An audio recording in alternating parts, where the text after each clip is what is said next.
جل جلالہ قرآن مجید میں ارشاد فرماتے ہیں کہ کل من علیہا فان، اس کائنات کے اوپر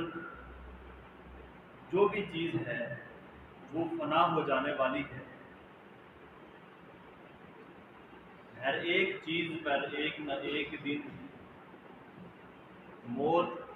طاری ہوگی، چاہے وہ نوجوان ہو، بوڑھا ہو، بچہ ہو، مسلمان ہو، یہودی ہو، عیسائی ہو، سکھ ہو، کوئی بھی ہو، کل من علیہا فان، اس کائنات کے اوپر جو بھی ہے اسے ایک نہ ایک دن فنا ہونا ہے۔ چاہے انسان کتنا ہی چالاک کیوں نہ ہو جائے، انسان کتنا ہی ہوشیار کیوں نہ ہو جائے، اور چاہے کتنا ہی بے وقوف کیوں نہ ہو، ہر ایک چیز کا ایک وقت مقررہ ہے۔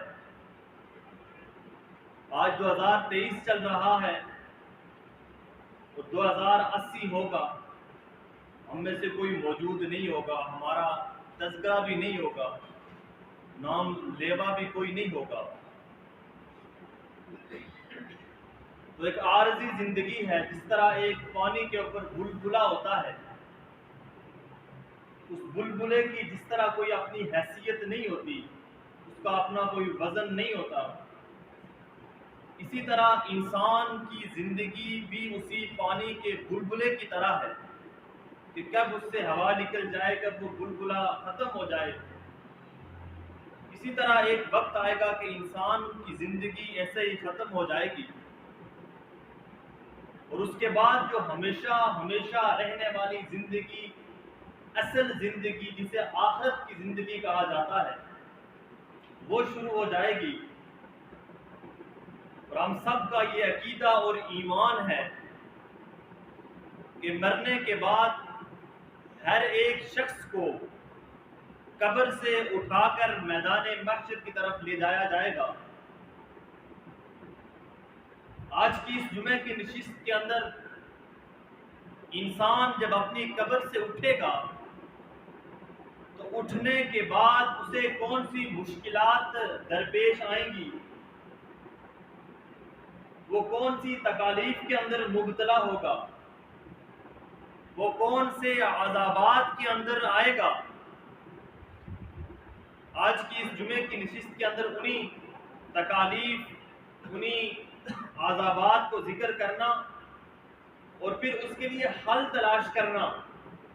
کہ کیسے ہم ان تکالیف سے، ان آزمائش سے، ان عذابات سے ہم اپنے آپ کو بچا سکتے ہیں۔ اس لیے کہ میرے رب نے ہمیں دنیا کے اندر اسی کی تیاری کے لیے بھیجا ہے۔ میرے رب نے ہمیں دنیا میں دنیا بنانے کے لیے نہیں، بلکہ آگے آنے والی جو زندگی ہے، اصل جو زندگی ہے، آخرت کی زندگی، اس کی تیاری کے لیے بھیجا ہے۔ آج دنیا کے اندر کہیں رشوت چل جائے گی، کہیں پیسہ چل جائے گا، کہیں تعلق چل جائے گا، لیکن وہ آنے والی جو زندگی ہے، اس زندگی کے اندر جو کام آنے والی چیز ہے وہ صرف انسان کی نیکی ہے، انسان کے اچھے اعمال ہیں جو اسے ہمیشہ ہمیشہ کے لیے کام آئیں گے۔ اللہ کے نبی نے فرمایا کہ ایک انسان کے 3 بھائی ہوتے ہیں۔ ایک بھائی کہتا ہے بھائی دنیا میں تیرے ساتھ ہوں، وہ کیا ہے؟ وہ انسان کا مال ہے، وہ اس کا کاروبار ہے، وہ اس کا گھر ہے۔ اور ایک بھائی کہتا ہے بھائی میں جب تم اس دنیا سے چلے جاؤ گے، قبر تک میں تمہارے ساتھ جاؤں گا، تجہیز و تکفین بھی کروں گا۔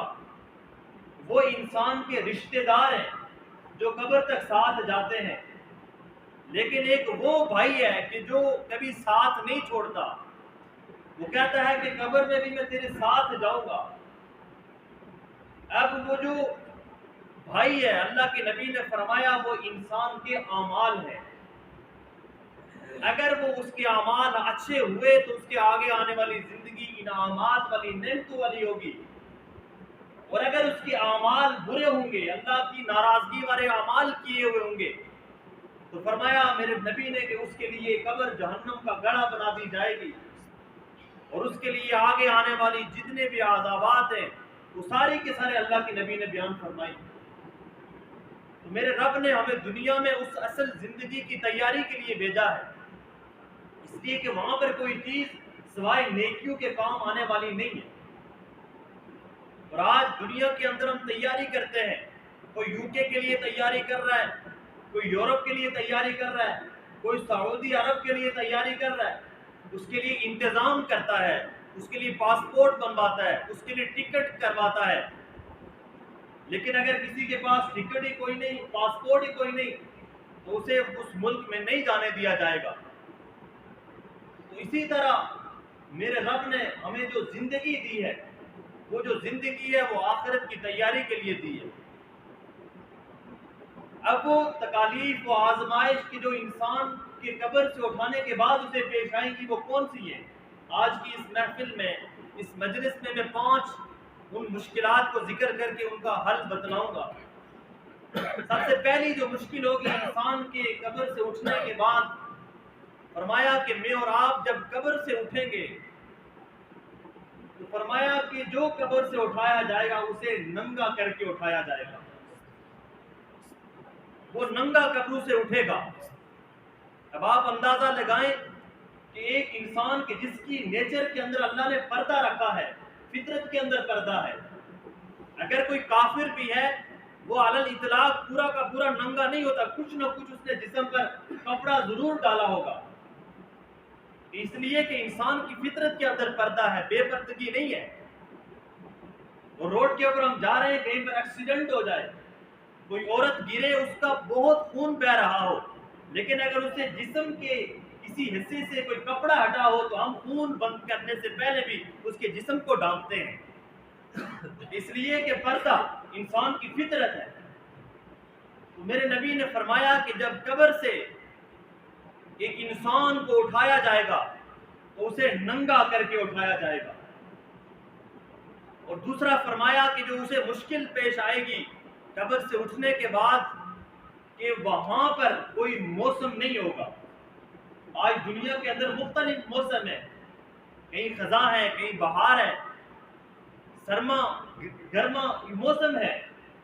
لیکن فرمایا کہ کل قیامت کا جو دن ہوگا قبر سے اٹھنے کے بعد ہر شخص کا اپنا موسم ہوگا، وہاں پر کوئی موسم نہیں ہوگا۔ اسی طرح تیسری مشکل بیان فرمائی کہ جو مرنے کے بعد اس کو پیش آئے گی، وہ فرمایا کہ تمام کے تمام لوگ اللہ کے دربار میں پیدل چل کر جائیں گے، وہاں پر سواری کا انتظام نہیں ہوگا۔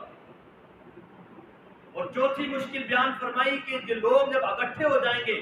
تو اللہ کے دربار کے سامنے سب کھڑے ہوں گے، کسی کو بیٹھنے کی اجازت نہیں ہوگی، اللہ کے دربار کے اندر حساب کتاب دینے کے لیے سب کھڑے ہوں گے۔ اور پانچویں مشکل بیان فرمائی کہ کل قیامت والے دن رسول اللہ صلی اللہ علیہ وآلہ وسلم جہاں پر شفاعت کریں گے وہاں پر اس امت کی شکایت بھی کریں گے۔ لوگ تو بہت سناتے ہیں کہ رسول اللہ شفاعت کریں گے، لیکن یہ بیان نہیں کیا جاتا کہ جہاں رسول اللہ اس امت کی شفاعت کریں گے وہیں پر اللہ کے نبی اس امت کی شکایت بھی کریں گے۔